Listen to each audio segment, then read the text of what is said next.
Hey, how you doing? This is John, and welcome to John's Long Box. Today we're looking at What If Jane Foster Had Found the Hammer of Thor.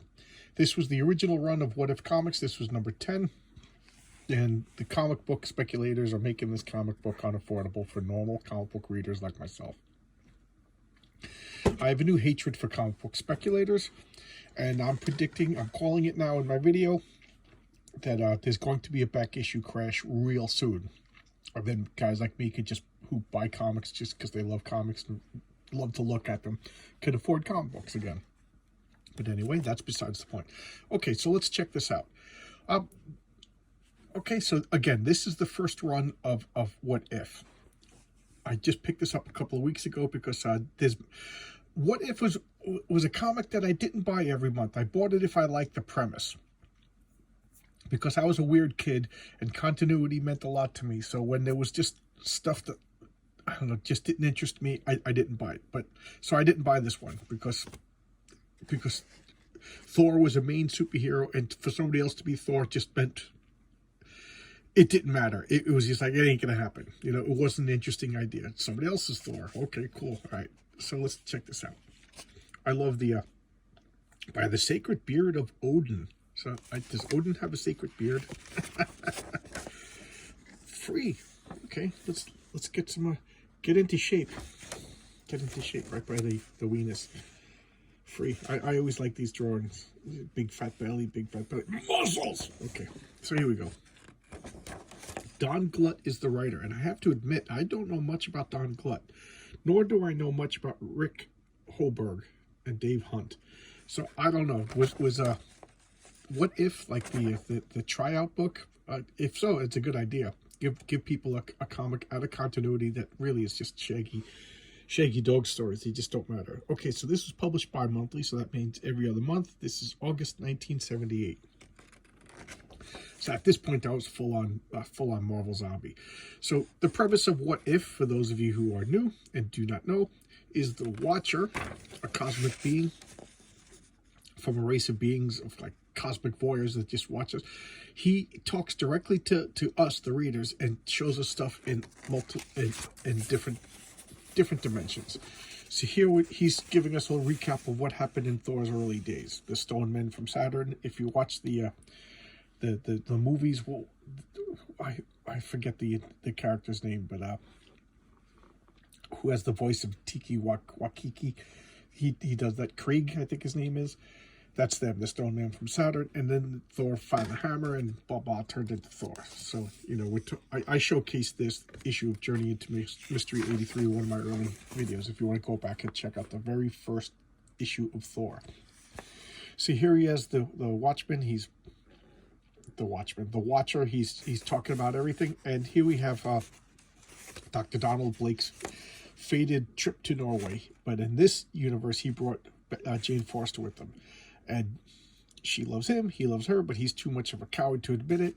And she's just like, oh, why won't he admit he loves me?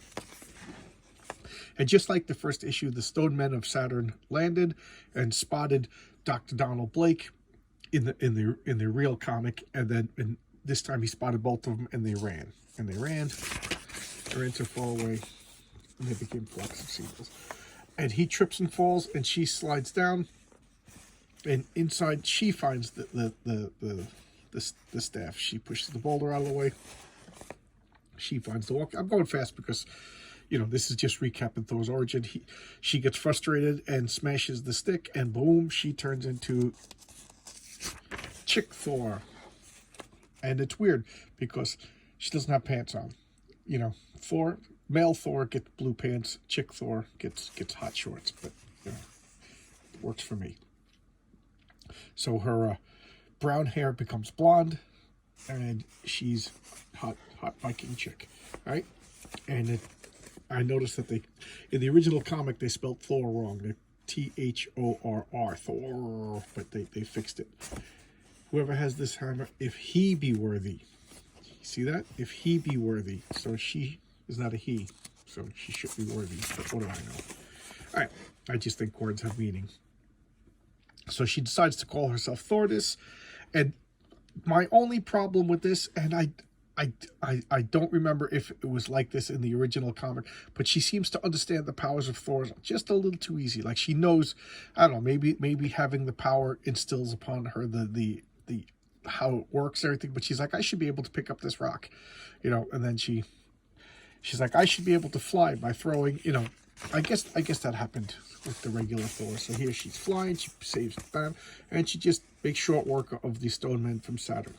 And in all honesty, that's pretty much how it happened in the regular comic. She transforms back, and he's like, "How can I tell him he loves me?" And look at that couple. Look, good thing they did. So now we're continuing Thor. So what this comic usually does is it sticks to like the early, or at least the comics around where the divergence occurs, and then they continue to see what happens. And as I've said in the last time I've shown a what if, like with the what if Spider-Man joined the Fantastic Four, it usually ends on a sour, sad note. They were like very bittersweet, and that's another reason why I didn't particularly like most what ifs. It just seemed like they were trying to make it like a bad ending or whatever. So there we go. So now we have Loki is imprisoned in the shape of a tree. Odin cursed him to be in the shape of a tree until somebody sheds a tear over him. And this is pretty clever. Loki, Heimdall's going off to his job. Loki, after like, what, I don't know, 100 years, I don't know, time is weird.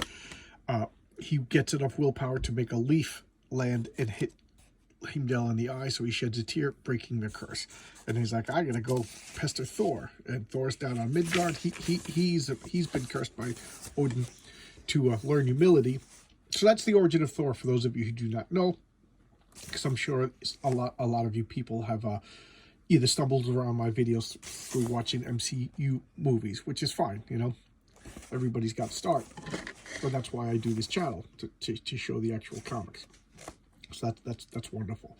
So in the actual comics, Thor, if you've watched the first Thor movie, Thor was a braggart and Odin casts him out. Well, it's like that, but Odin goes a step further in the comics.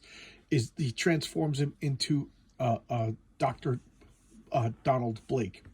And Donald Blake has a lame leg, so he has to walk with a cane. And he's a doctor. Now, I firmly believe that when they created Thor, they didn't have the Odin curse and all that stuff in mind. They just had a guy gets a magic stick, turns him into Thor, and then later on they retrofitted all the other mythology stuff, which made him a better character in my opinion. So it turns out later on that Dr. Donald Blake doesn't have any memories beyond going into medical school. Like he just went like a drone, went to medical school, went through school, learned all the knowledge, became a doctor. And then, so his memory, like in one issue, he's just like, Dr. Donald Blake's not real. Like, I don't have any memories before medical school. So he's realizing that the Dr. Donald Blake persona is a false identity created by Odin to teach Thor humility, like become a lame human whose purpose is to heal, those less fortunate than him. It's actually pretty clever. So she's in like the Florence Nightingale nurse outfit. She sees stuff that's going on, and Crackarooty, she smashes the staff and turns into Thor. And we got the Home Wrecker. I wish the Home Wrecker would come into regular Marvel Comics. That's just a rogue construction worker. Yeah, that's awesome. These are cut this out and send it away. Get some Marvel Comics. And here she is. She just has like an innate ability to understand Thor's powers. But I guess so did Thor, so that works out. So she's spinning around the hammer and she's making getting these antimatter molecules away from the people, because Loki is trying to call out Thor. He wants to fight Thor. He doesn't know that, he just knows that Thor has been cursed to become a mortal on Earth by Odin until he learns humility. So he doesn't know what mortal and everything. So he's just going around trying to call out Thor, and then he finds out this Thor chick, and he's just like, well, what's going on? Like, he's confused.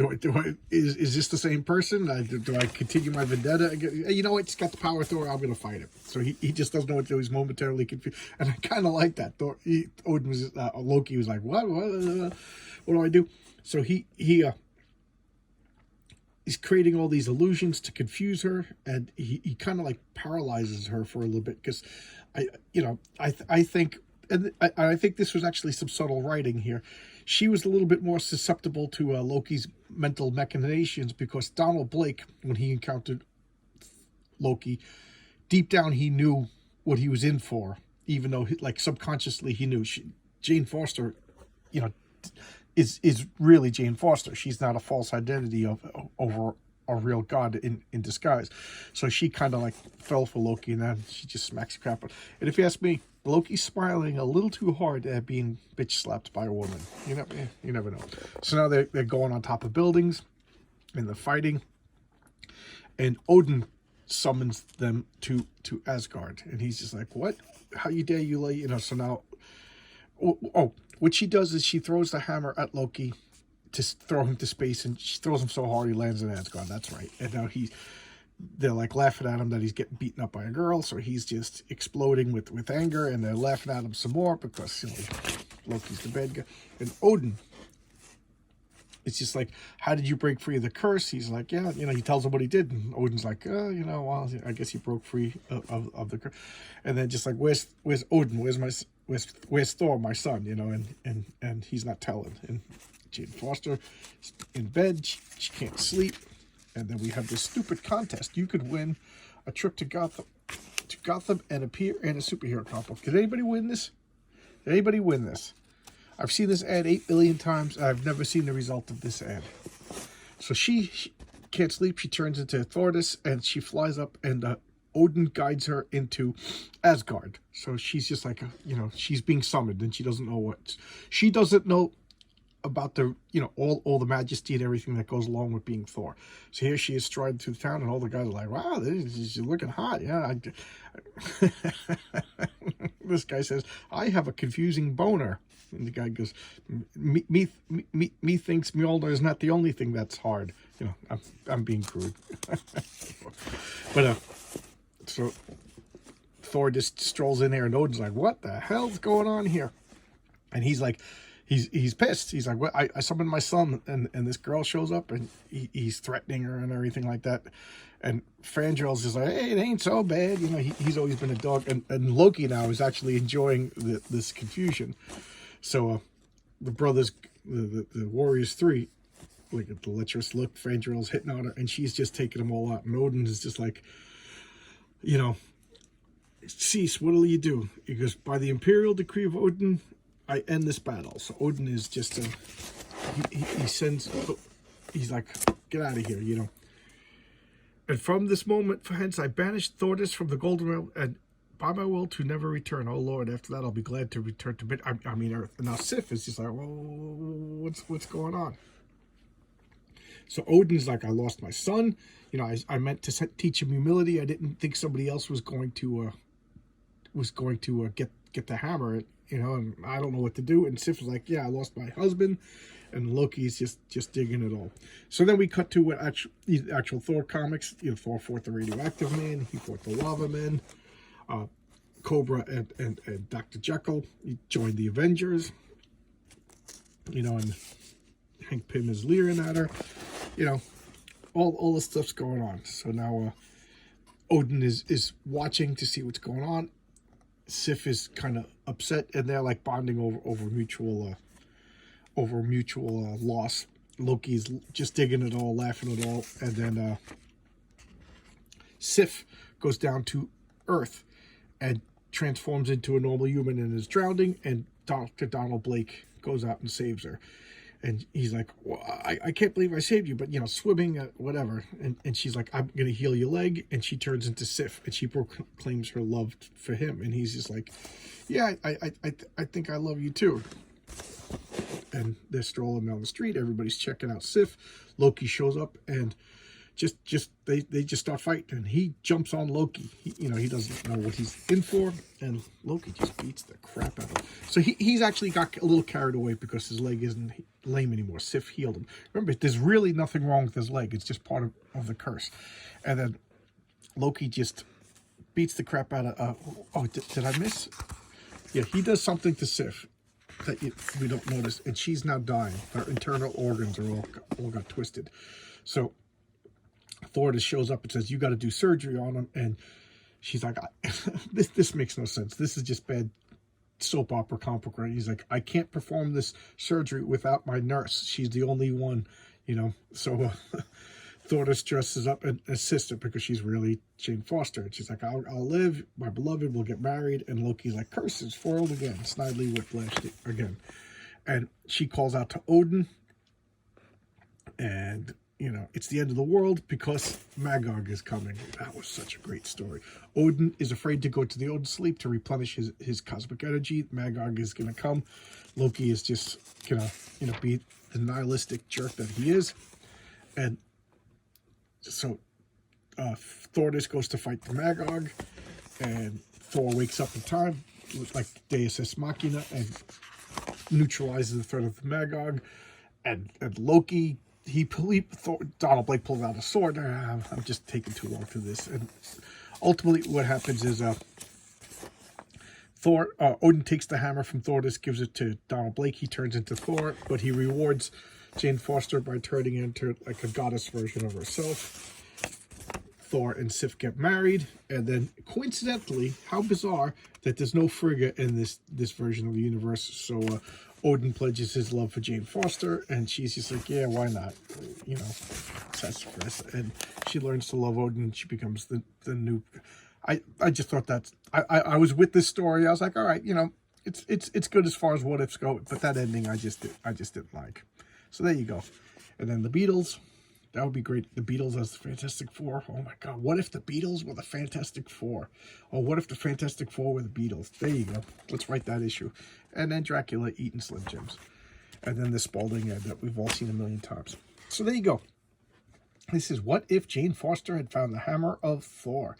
Buy it now before the speculators, you know, or wait 6 months when they dump it.